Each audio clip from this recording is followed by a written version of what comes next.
आज हम लोग जानेंगे संविधान में निम्नलिखित मौलिक अधिकारों का वर्णन। मतलब हमारे संविधान में, भारत के जो संविधान है, तो इस संविधान में कौन कौन से मौलिक अधिकारों के बारे में बताया गया है, कौन कौन से मौलिक अधिकार हम सबको दिया गया। नागरिकों को कुछ मौलिक अधिकार दिया जाता है, जैसे मौलिक कर्तव्य दिया गया। तो मौलिक अधिकार में सबसे पहला जो आता है हमारा समानता का अधिकार आता है। समानता का जो अधिकार है, आर्टिकल्स 14 से लेकर के 18 तक के बीच में इसको बड़े विस्तार के पूर्वक बताया गया, मतलब डीपली बताया गया है। इसके अंतर्गत क्या आता है कि कानून के समक्ष समानता, मतलब कानून के नजर में देश के जितने भी लोग हैं, औरत हो, मर्द हो, बूढ़ा हो, बच्चा हो, सभी को इक्वल ट्रीट किया जाता है। धर्म के आधार पे, जाति के आधार पे, लिंग के आधार पे, जन्म स्थान के आधार पे किसी के साथ आप किसी प्रकार का कोई भेदभाव नहीं कर सकते हैं। दूसरा जो है स्वतंत्रता का अधिकार का वर्णन किया गया। ये आर्टिकल 19 से लेकर के 22 यानी 19 से लेकर के 22 तक में इसका जिक्र किया गया है और इसको डीपली बताया गया है। इसके अंतर्गत हर व्यक्ति को अपनी अभिव्यक्ति की आजादी है, भाषण देने की आजादी है, प्रेस को स्वतंत्रता दिया गया है। आप गैदर हो सकते हैं, भीड़ इकट्ठा कर सकते हैं, जमा हो सकते हैं, कहीं संघ बना सकते हैं आप, मतलब कोई भी ऑर्गेनाइजेशन बना सकते हैं, कहीं भी आ जा सकते हैं। भारत के किसी भी कोने में, नॉर्थ से लेकर के ईस्ट तक, ईस्ट से लेकर के साउथ तक, कहीं भी आप जा सकते हैं, कहीं भी रह सकते हैं, कहीं भी अपना व्यवसाय, लीगल व्यवसाय स्वतंत्रता पूर्वक कर सकते हैं। इस चीज की आजादी दी गई है। शोषण के विरुद्ध अधिकार दिया गया है। यह अधिकार आर्टिकल 23 से 24 के अंतर्गत दिया गया है। और इसके अंतर्गत मानव तस्करी आजकल अब आए दिन सुनते हैं कि फलाने हॉस्पिटल में कोई बॉडी पार्ट्स का एक ऑर्गन निकाल के किडनी बेच दिया जाता है, लीवर बेच दिया जाता है, आईज बेच दिया जाता है।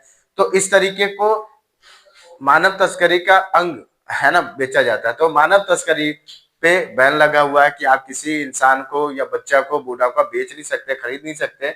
बंधुआ मजदूरी पे बैन लगा दिया गया है। बाल श्रम पर निषेध, बैन लगा दिया गया। बाल श्रम का मतलब यह है कि अंडर एज बच्चे को, 18 साल से कम उम्र के बच्चों को आप काम, जबरदस्ती काम नहीं करवा सकते। या वैसे भी धार्मिक स्वतंत्रता का अधिकार है। ये अधिकार आर्टिकल 25 से लेकर के 28 तक में, 25 से 28 में इसके बारे में बताया गया है। और धार्मिक स्वतंत्रता के अधिकार के तहत धर्म की स्वतंत्रता रूप से पालन करना। आप जिस धर्म को चाहे उस धर्म को, हिंदू, मुस्लिम, सिख, ईसाई, जैनिज्म, बौद्धिज्म, कोई भी धर्म हो। क्योंकि भारत जो है, इंडिया सेकुलर कंट्री है, फेडरल कंट्री है। ये किसी एक धर्मों का देश नहीं है। यहाँ किसी एक धर्मों का पालन नहीं होना है। यहाँ सारे धर्मों को एक समान चलना है। ये हमारा कॉन्स्टिट्यूशन कहता है। और हम चाहे जिस धर्म को मानना चाहे मान सकते हैं, जिस धर्म का प्रचार करना चाहे कर सकते हैं, जिस धर्म का प्रसार करना चाहे कर सकते हैं। चाहे हम मंदिर में जाकर के पूजा कीजिए, मस्जिद में जाकर के नमाजें पढ़िए, चर्च में जाकर के प्रेयर कीजिए, ये आपकी आजादी है। स्वतंत्रता पूर्वक आप इसको कर सकते हैं। उसका सांस्कृतिक और शिक्षा संबंधी अधिकार भी दिया गया हम सबको। ये अधिकार जो है आर्टिकल 29 से लेकर के 30 तक इसके बारे में बताया गया कि किसी वर्ग के नागरिकों को अपनी सांस्कृतिक, कल्चरल और भाषा को संरक्षित करने का अधिकार है। सपोज कीजिए हम बंगाली है, तो हमारा जो कल्चर है बंगाली, हमारी जो संस्कृति है बंगाली, हमारा जो भाषा है बंगाली है, तो हम इस भाषा को बोल सकते हैं, हम इसका पालन कर सकते हैं, हम इसको संरक्षित कर सकते हैं।